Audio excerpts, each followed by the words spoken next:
ओम नमो भगवते वासुदेवाय। भक्त सरल आध्यात्मिक चैनल को मोर प्रिय भाई भाई मानू गुरुजन मानू अनंत कोटि प्रणाम जणाई मो श्री भक्त बसल प्रधान आज श्रेष्ठ धनुर्धारी अर्जुन उपर सुंदर कहानी मान रही। यह मोर त्रयोदश भाग पुणी द्रौपदी मातांकर प्रसंग रही आलोचना करने आगे आसी आसतु जानिबा। हाँ आज्ञा आपण मैंने जानी 16 कला को धारण करती परम ब्रह्म श्रीकृष्ण गोटे कला दित्यकोश को प्रदान करते। जदि अर्जुन मन दे महाभारत समर करते एका 24 दिन रे युद्ध पर समाप्ति करि पारि थाते। ए सब कथा आपण माने जानी पुणी देखंतु परम वीर थिले से कुरुक्षेत्र रे मुहित होई गले। हाँ कौन पाई पापर्जन करी संहार करी बध करी ये मोर पितामह ये होचंते गुरु द्रोणाचार्य। ये सबू भगवान कर माया थिला जाफल भगवान गीता ज्ञान प्रदान कले। जगतर कल्याण करने भगवान अर्जुन का माध्यम ये सबू प्रक्रिया करते। पुनरपि जन्मम पुनरपि मरणम यही प्रक्रिया घटे। तेणु सत्कर्म करवा सत्पथरे चलवा ईश्वर मार्ग हवा यू कले आम मानकर कल्याण घटव यू ज्ञान प्रदान करते। देखंतु 10,000 शिष्य को धरी जेते बेले पांडव निकट को दुर्वासा मुनि आसीथिले दुराचारी दुर्योधन छलना करथिले ना कौन घटिव। सूर्य देवता अक्षय भंडार पात्र प्रदान करथिले। जदि द्रौपदी माता भक्षण न करिथिबे असंख्य लोक माने अतिथि माने भक्षण करि परिबे। विलंब रे दुर्वासा मुनि आसीचंती ना छलना करा जायछि अभिशाप रे भस्म हेबे। सेई अक्षय भंडारे साकार न रहितला भगवान जानिगले मोर भक्त विपद रे पड़िछि स्मरण करूचंती स्मरण करथिले ना अतिथि जागरु बाहुडे से प्राणी पेट मुखे पड़े।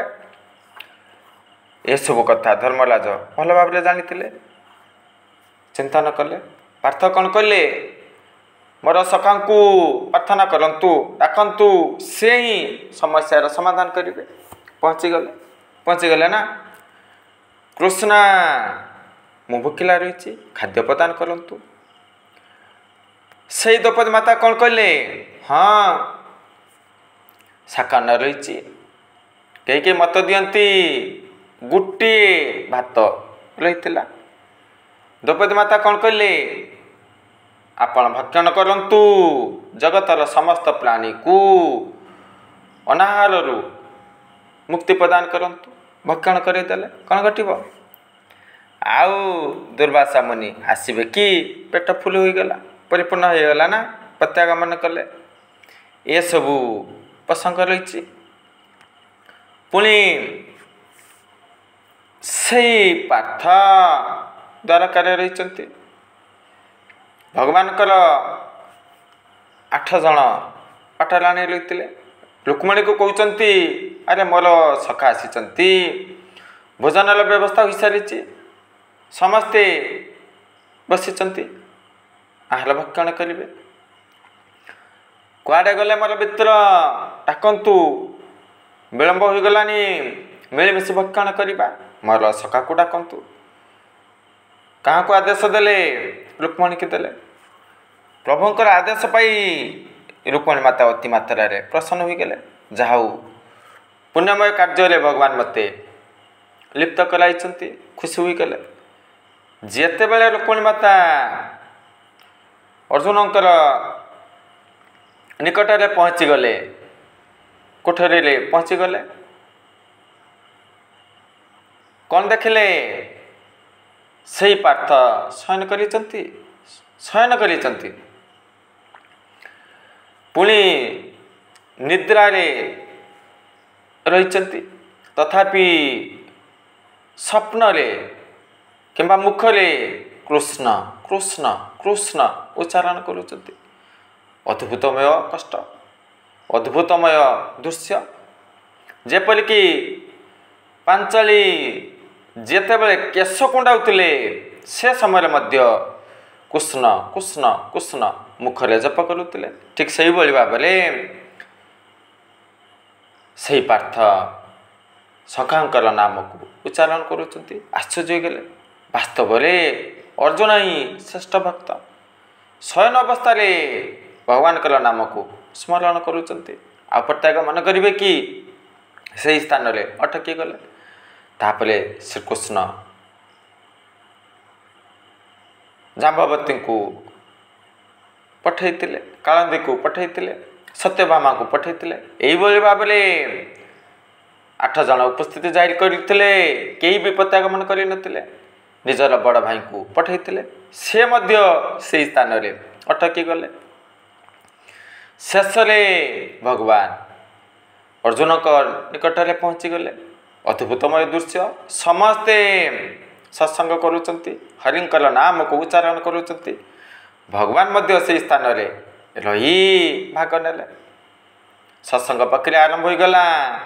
अर्जुनंकर निद्रा भग्न है। तापर कौन घटब भक्षण करेंगे ना यही गोटे प्रसंग रही। देखंतु प्रह्लाद अनेक दुख कष्ट सह्य करते अनेक विपद आसीतिला भगवान सुरक्षा प्रदान करते ना। ठीक से भाव से पांडवंकर अनेक दुख कष्ट आसीतिला भगवान सुरक्षा प्रदान करते ना। देखंतु ब्रह्मनाल बेश विराट राजा निकटरे रही पार्थ से युधिष्ठिर धर्मराज कौन कहते शुणा पाइले दुर्योधन आम मानकर गाई घर को बांधि रखिंट। राजा क्रोधान्वित हो गले। धर्मराज युधिष्ठिर विराट राजा को कहते यही ब्रह्मनाल को पठातु समस्या समाधान हम। राजा असंतुष्ट प्रकाश कले। तांकर पुत्र उत्तर कौन कहते मुझे एका जीवी मु समार करी। तापरे कंक रूपी धर्मराज युधिष्ठिर सुंदर भाव कहते ठीक अच्छी यही उत्तर ही विजय हासिल कर जदि ब्रह्मनाला सारथी हे सारथी पारंगम जहाँफल अर्जुन गले कौन कले भयंकर विशाल सेना को देखी विराट पुत्र उत्तर भयभीत हो गले। तापरे से ब्रह्मनाला कौन कहले अरे ये कि धनु ये तो खेलना सदृश शिमली वृक्ष निकट को नियंतु से स्थान रे अस्त्र शस्त्र रही आनिले। सेतेबेले जानिगले ये ही होचंती अर्जुन।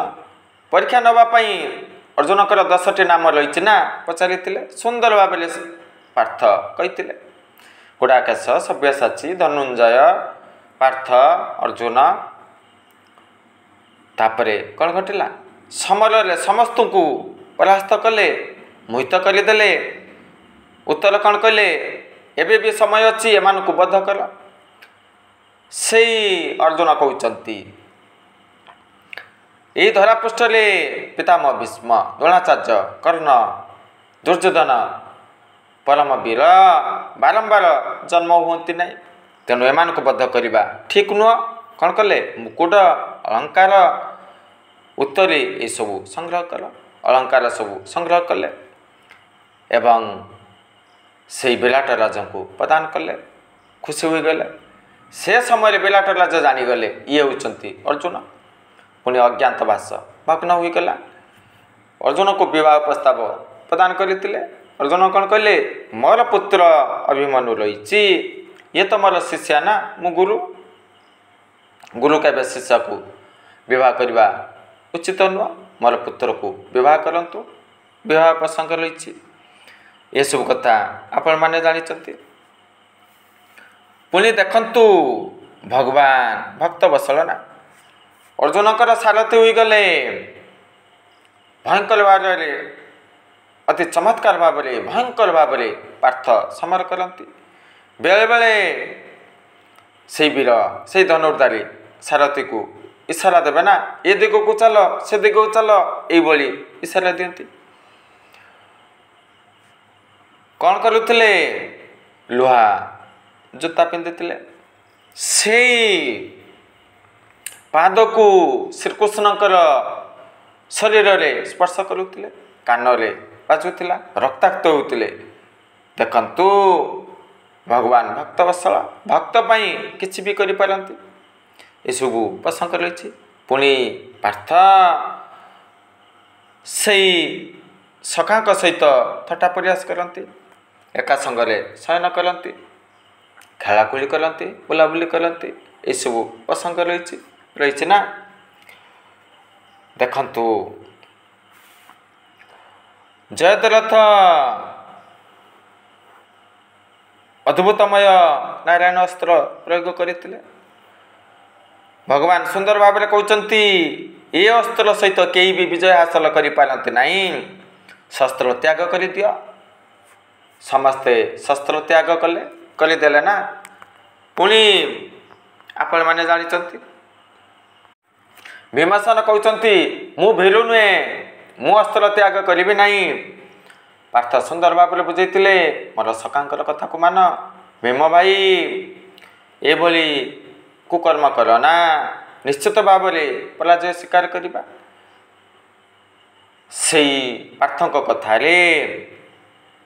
भीमसेन कौन कले चिंतन कले हाँ ठीक कहते शस्त्र त्याग कले पुणी मनरे युद्ध भावना रही ना से नारायण अस्त्र भीमसेनकर मुंडरे घूरवा लगिला से श्रीकृष्ण सुंदर भाव में कहते भीम भाई को कहतु पार्थ मनरे युद्ध भावना न रखु नचेत नारायण सेना बध करदेव नारायण अस्त्र बध करदेव। अर्जुन कहले भीमसेन भाईंकर कथा मानिले से अस्त्रटी कुआडे जीव नारायण निकट में पहुँचीगला ये सब प्रसंग रही। जेते बेले अर्जुन शुणा पाइले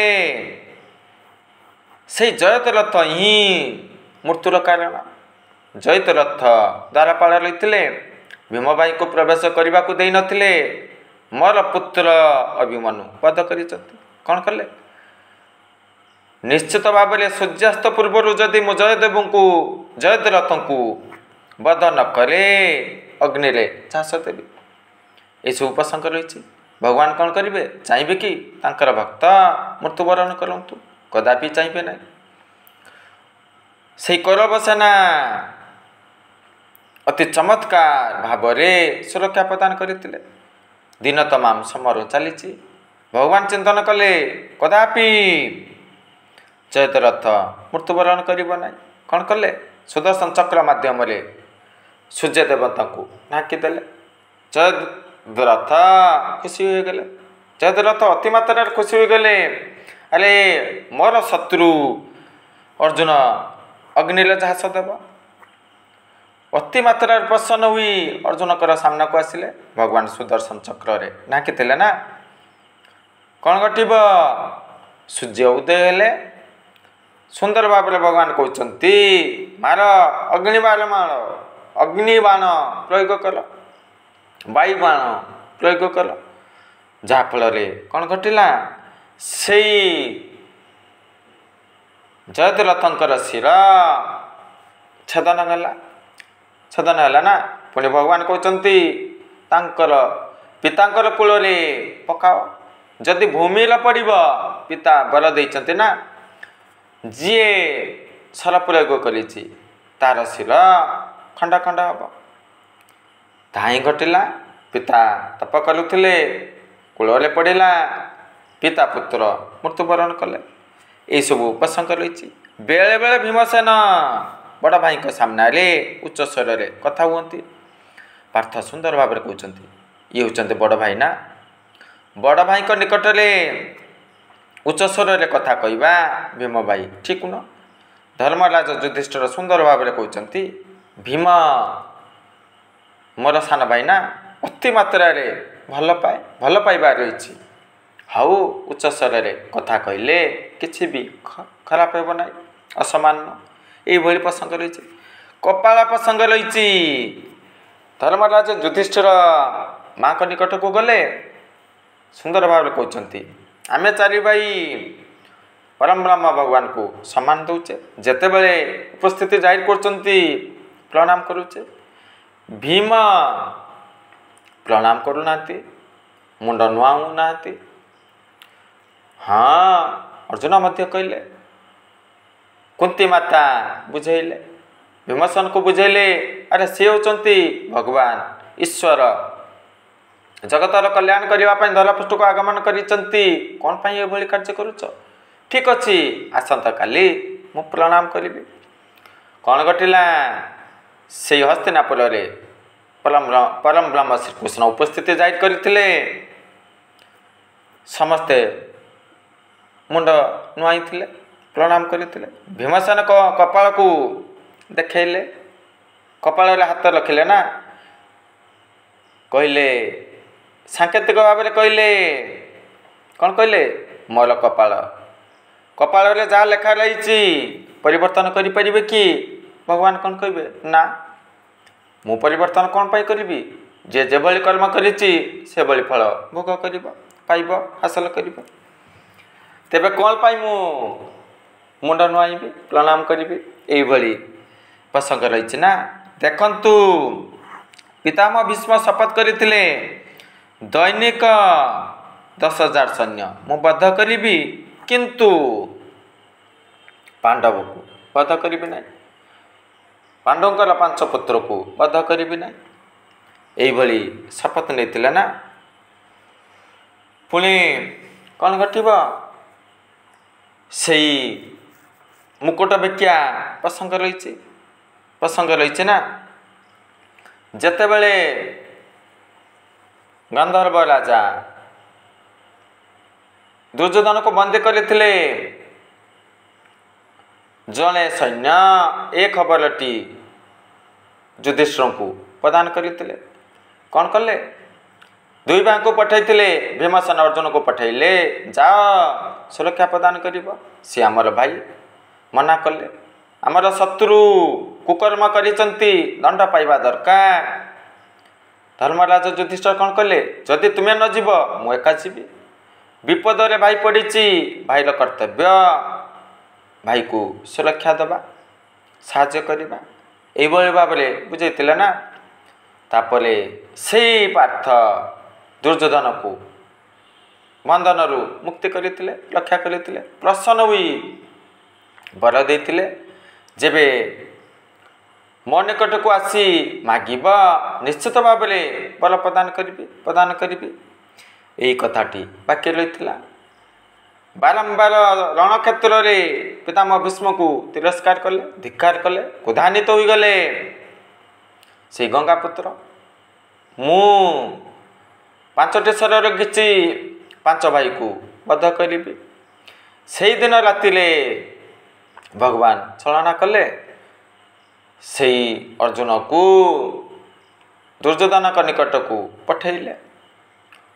ଆସନ୍ତାକାଲି ପିତାମହ ଭୀଷ୍ମ ଆମକୁ ବଧ କରିଦେବେ, ତେଣୁ ଆପଣଙ୍କର ମୁକୁଟ ପ୍ରଦାନ କରନ୍ତୁ।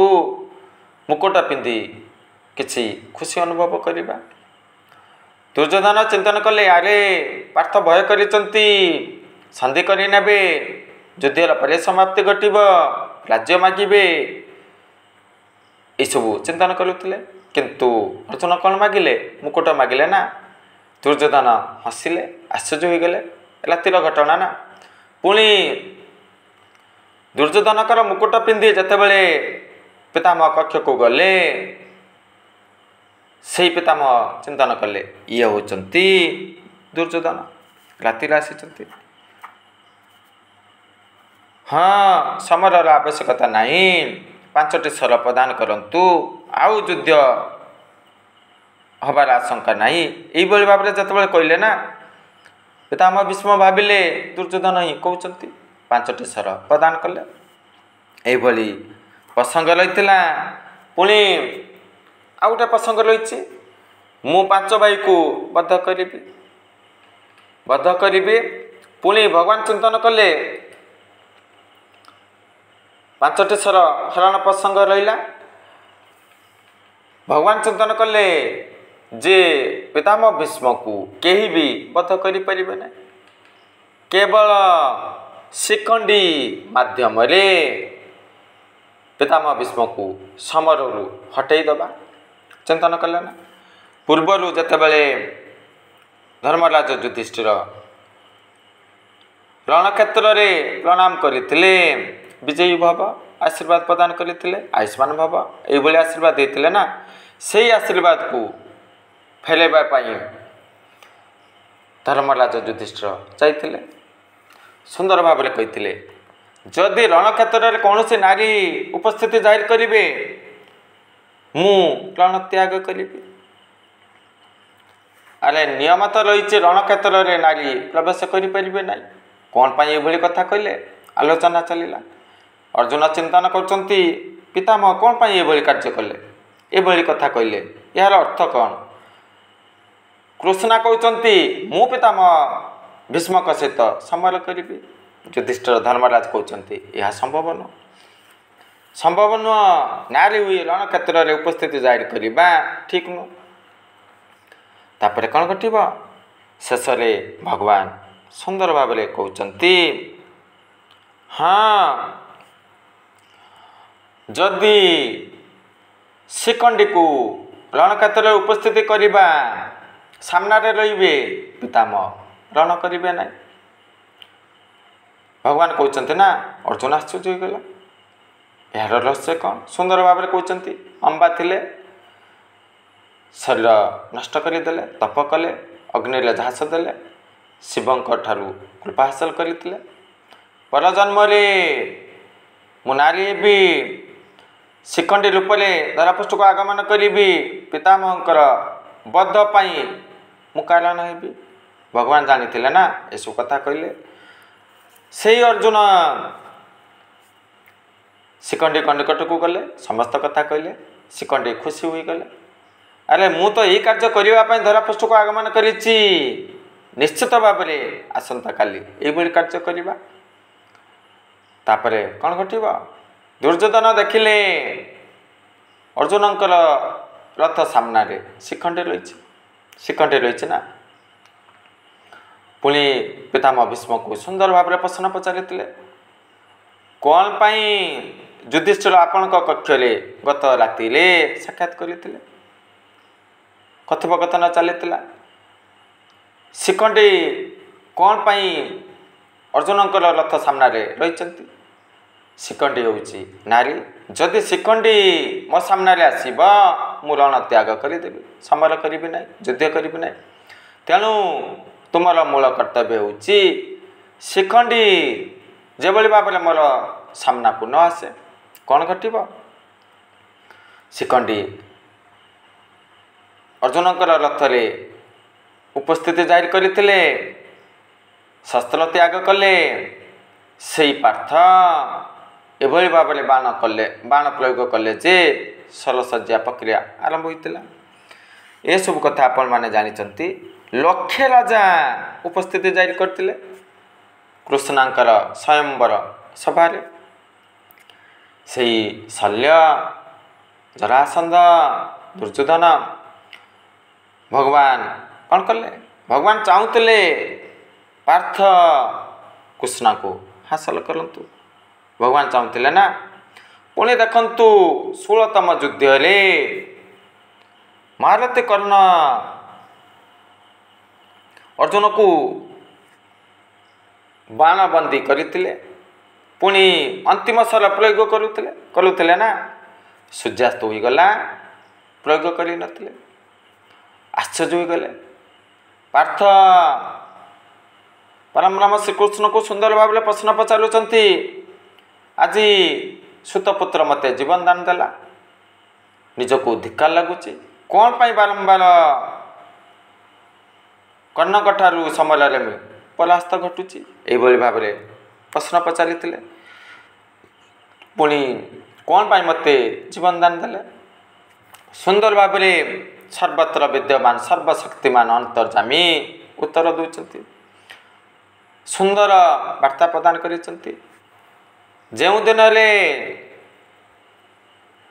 अभिमन्युवध रण क्षेत्र में होता मोर दोष ना आगु पितामह भीष्म सेनापति थिले तापरे द्रोणाचार्य रही मु सेनापति नथिले तेणु आगु जतक कुकर्म घटी अन्याय घटी मु पापर भागीदार न एबे मु सेनापति ना तेणु सत्पथरे चली धर्म चली मु चाहिए बध कर बध कले ना यही वार्ता प्रदान करते पुणी कहीपर कुंती माता अभय बर मागिले ना मोर 5 पुत्र जीवित रहा दरकार ताही घटी चारि भाई को परास्त करते अर्जुन को मध्य समय परास्त करते चाहिए बध कर कौन घटला 17तम दिन बध करते ना दुर्योधन भयंकर भाव में क्रोधान्वित होते अरे तुम्हें तो बंदी कर बाण प्रयोग करते मृत्युवरण कर कौन पाई मित्र ये कार्य कल ना ठीक अच्छे आसंता काली भयंकर समर हम ताही घटी जिते बड़े से महारथी कर्ण अनेक अभिशाप पाई ना परशुराम अभिशाप देते जो दिन मूल्यवान समर उपस्थिति जाइली हम तुम शस्त्र विद्या किसी भी कार्य आसब ना अभिशाप पाई कवच कुंडल इंद्रदेव हरण करते यू कथा आपण मैंने जानी पुणी से ब्राह्मण अभिशाप देते रथ उपरे बसी शब्द भेद बाण प्रयोग कला ना मोर गाई मृत्युवरण कला अभिशाप दौड़ी रथर चक पुतीजीव अति गुरुत्वपूर्ण समय यह घटब ताही घटी ना जिते बड़े रथ चक पुती गला महारथी कर्ण कौन कहते रे अर्जुन मोर रथ चक पुती जाइए किसी समय युद्ध विरति नुआ मुझे चकटी उठे दिए तापर समर करवा जिते बड़े उठापी चेष्टा करुले भगवान इशारा देले जदि ए स्थान यही समय जदि अर्जुन बध न करती कदापि अर्जुन को बध करने संभव नुह कौन कले युद्ध करने इशारा देले शिरच्छेदन कर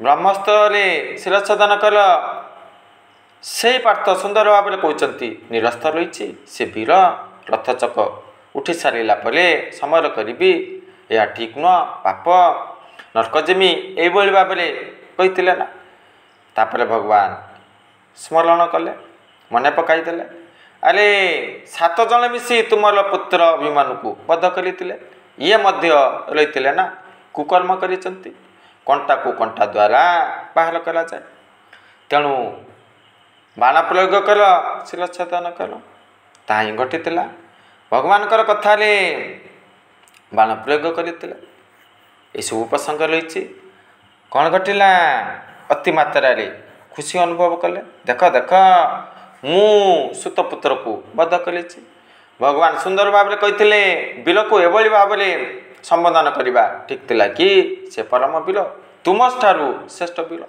अर्जुन आश्चर्य कले मुझे बाण प्रयोग कले तार रथ गोटे 30-40 हाथ आग को पछक होता है सी जिते बाण प्रयोग कले मोर रथ 2 हाथ 3 हाथ आग पछ होता है तेणु मु श्रेष्ठ वीर भगवान कौन कहले मु तुमको विश्वरूप दर्शन कराई ना मु किए भल भाव में जान मु ब्रह्मांड को धारण करे सत्व रज गुण सृष्टि करे पालन करे संहार करे मुई सब किछि मते 2 हाथ 3 हाथ हल्वा एते सहज नुह।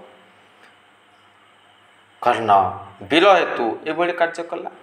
पुणी जितेबाला महाभारत युद्ध परिसमाप्ति घटिला अर्जुन को आगे ओह्लैवाई भगवान कहले रथरू ओह्लै जाओ। भगवान ओह्लैवा मात्र के पुड़ीगला। पुणी से रथर शिखर रे हनुमान गर्जन करुले कौन कहले मु समस्तंकर बाण हजम करुली किंतु कर्णंकर बाण को सह्य कर पारु नथिले भयंकर बाण प्रयोग करुले। से समय हनुमान मध्य कही ये सब कथा आपण मैंने जानी। देखंतु खांडव मन रे जेतेबेले अग्निदेवता कथा अग्नि संयोग कराइले पार्थ से समय नागवंश ध्वंस होता। जड़े तक्षक जीवित रही कर्ण को साक्षात कले। शत्रुर शत्रु अर्थात मित्र हुए ना।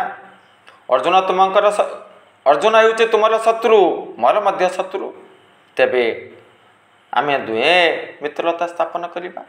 आपणकर से बाण सूक्ष्म रूप से मु रही अर्जुन को दंशन करी।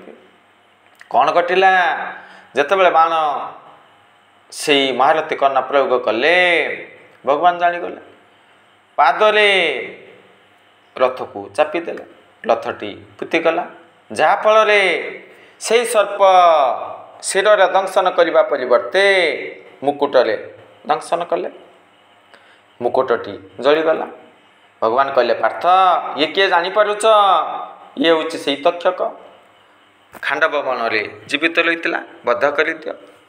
से पार्थ बाण प्रयोग करी बद्ध कराइले। ये सुप्रसंग रही अभिमन्यु मृत्युवरण कर सारी भगवान चिंतन करुँच अरे महारथी कर्ण पाखरे इंद्र अस्त्र रही से अमुक अस्त्र को हरण करवा। भीमसेनकर पुत्र घटोत्कच निकट में उपस्थित जाहिर कले समस्त कथा कहले। कौन कहले हाँ जदि मो जीवन बलिदान बदल मोर काकांकर जीवन सुरक्षा निश्चित भाव में मु बलिदान देवी। भगवान को कथार भयंकर समर करते दुर्योधन को विशेष भाव में आक्रमण करते। तापर कौन घटिला से दुर्योधन मित्र को बाध्य कले। घटोत्कच जो भाव में युद्ध करुँच आज ही युद्ध परिसमाप्ति घटब से इंद्र अस्त्र से ब्रह्मास्त्र प्रयोग करते अमुक अस्त्र प्रयोग कले। जितेबाला घटोत्कच मृत्युवरण कले समस्ते दुख कले से पांडव दुख कले ना। यही समय भगवान हसिले। भीमसेन कहते मोर पुत्र मृत्युवरण करिसंती आपण खुशी अनुभव करुँच। से श्रीकृष्ण सुंदर भाव में कहते ना ना आज अर्जुन बंचीगला से कथा भावी भावी मु हसुची। यही प्रसंग रही तापर कौन घटब पांच भाई कृष्णांकर पांच भाई पांच पुत्र शयन करिसंती। सेपटे पांच पति समर करी करी हाल्या होइचंती विश्राम नौचंती। भीमसेन कहते मु हाल्या हो जाइछि। अर्जुन कहते आज विश्राम नेबा शयन करवा। श्रीकृष्ण उपस्थित जाहिर कले चल विश्राम समय नहीं गंगा नदी निकट को जीवा स्नान करवा से स्थान रे भ्रमण करवा। राति नहीं गले सर्वप्रथम भीमसेन राजी होनुतिले। पार्थ कौन कहले निश्चित भाव में किसी अघटन घटब पुणी मोर सखांकर कथा मानिबा दरकार यह ही मंगलदायक हम। कौन घटिला से पांच भाई गंगारे स्नान करुचंती सेपटे अश्वत्थामा पांचटी बाण प्रयोग करी कृष्णांकर पांच पुत्र को बध करते ना। पुणी ब्रह्मास्त्र उत्तरागर्भ को प्रदान करते। ଯେତେବେଳେ 5 ପୁତ୍ରକୁ ବଧ କରିଛନ୍ତି, ଦ୍ରୌପଦୀ ମାତାଙ୍କର 5 ପୁତ୍ର ମୃତ୍ୟୁବରଣ କରିସାରିଛନ୍ତି ନା, କ'ଣ ଘଟିବ? ହଁ ଆଜ୍ଞା, 5 ଭାଇ ଖୋଜିଲେ, ଦଣ୍ଡ ଦେବା ପାଇଁ ଖୋଜିଲେ, ବ୍ୟାସ ଆଶ୍ରମରେ ଉପସ୍ଥିତି ଜାହିର କଲେ, ପୁଣି ବ୍ରହ୍ମାସ୍ତ୍ର ପ୍ରୟୋଗ କଲେ। ଉତ୍ତରା ଗର୍ଭରେ ସନ୍ତାନ ରହିଥିଲେ ନା, ପରୀକ୍ଷିତ ରହିଥିଲେ। ଭଗବାନ ସୁଦର୍ଶନ ଚକ୍ର ମାଧ୍ୟମରେ ସୁରକ୍ଷା ପ୍ରଦାନ କଲେ। ଅଶ୍ୱତ୍ଥାମା ବ୍ରହ୍ମାସ୍ତ୍ର ପ୍ରୟୋଗ କରିଛନ୍ତି। ଭଗବାନ ପାର୍ଥକୁ କହୁଛନ୍ତି ତୁମେ ମଧ୍ୟ ବ୍ରହ୍ମାସ୍ତ୍ର ପ୍ରୟୋଗ କର। 2ଟି ବ୍ରହ୍ମାସ୍ତ୍ର ଯଦି ସଂଯୋଗ ଘଟେ ସୃଷ୍ଟି ରହିବ କି? ହଁ, ବ୍ୟାସଦେବ 2 ହାତରେ 2ଟି ବ୍ରହ୍ମାସ୍ତ୍ରକୁ ଧାରଣ କଲେ। ଶ୍ରୀକୃଷ୍ଣକୁ କହୁଛନ୍ତି ତୁମେ ଏହି ସ୍ଥାନରେ ଉପସ୍ଥିତି ଜାହିର କରିଛ, ଏଭଳି କାର୍ଯ୍ୟ କରୁଛନ୍ତି, ଠିକ୍ ଅଛି, ଫେରାଇ ନିଅ। ଅର୍ଜୁନ ଫେରାଇବାର କଳା ହାସଲ କରିଥିଲେ। ଅଶ୍ୱତ୍ଥାମା ଫେରାଇବାର କଳା ହାସଲ ଜାଣିନଥିଲେ, ଉତ୍ତରା ଗର୍ଭରେ ପ୍ରୟୋଗ କରିଥିଲେ। ଭଗବାନ ସୁଦର୍ଶନ ଚକ୍ର ମାଧ୍ୟମରେ ସୁରକ୍ଷା ପ୍ରଦାନ କଲେ। ଭୀମସେନ ଚାହୁଁଛନ୍ତି ଅଶ୍ୱତ୍ଥାମାକୁ ଆଜି ବଧ କରାଯାଉ। ଭଗବାନ ମଧ୍ୟ ସୁନ୍ଦର ଭାବରେ କହୁଛନ୍ତି ଯେ କରେ ଆତ ତାଇ କର୍ମ, ତାକୁ ମାରିବା ଅଟେ ଧର୍ମ। ପୁଣି କୃଷ୍ଣା ପାଞ୍ଚାଳି ଦ୍ରୌପଦୀ ସୁନ୍ଦର ଭାବରେ କହୁଛନ୍ତି ଆରେ ସେଇ ଅଶ୍ୱତ୍ଥାମାଙ୍କର ବାପା ଦ୍ରୋଣାଚାର୍ଯ୍ୟ ମୃତ୍ୟୁବରଣ କରିଛନ୍ତି, ମା କୁଳ୍ପୀ ଅଛନ୍ତି। କୁଳ୍ପୀ ପତିଦେବଙ୍କୁ ହରାଇଛନ୍ତି, ପୁତ୍ର ଯଦି ମୃତ୍ୟୁବରଣ କରନ୍ତି ଦୁଃଖର ଭାରା ଅଧିକ ହୋଇଯିବ। ମୋର ପୁତ୍ର ତ ମୃତ୍ୟୁବରଣ କରିଛନ୍ତି, ଇଏ ବ୍ରାହ୍ମଣ ଗୁରୁପୁତ୍ର। ପୁଣି କୁଳ୍ପୀପତି ଦୟା ଦେଖେଇ କ'ଣ କଲେ ନା ନା ୟାକୁ ବଧ କରିବା ଉଚିତ ନୁହଁ। ଭଗବାନ କ'ଣ କଲେ ଠିକ୍ ଅଛି, ମଣି ହରଣ କରାଯାଉ। ମଣି ହରଣ କଲେ ମୃତ୍ୟୁ ସହିତ ସମାନ ହେବ। ଜରା ଶରୀର ଧାରଣ କରିବ, ଦୁର୍ଗନ୍ଧମୟ ଶରୀର ଧାରଣ କରିବ। ତାପରେ କ'ଣ ଘଟିବ? ପାର୍ଥଙ୍କୁ କହିଲେ ନା, ଭଗବାନ ସୁନ୍ଦର ଭାବରେ ଏହି କଥାଟି କହିଥିଲେ। ସେଇ ଅର୍ଜୁନ ଅଶ୍ୱତ୍ଥାମାଙ୍କର କପାଳରେ ମଣି ରହିଥିଲା, ମଣି ହରଣ କରିଥିଲେ। ଏସବୁ ପ୍ରସଙ୍ଗ ରହିଛି। ଆଗକୁ ଅର୍ଜୁନଙ୍କ ଉପରେ ଅନେକ କାହାଣୀ ରହିଛି, ଆଲୋଚନା କରିବା। ଆଜି ପାଇଁ ଏତିକି କହି ବିରତି ନେଉଛି। ଜୟ ଜଗନ୍ନାଥ।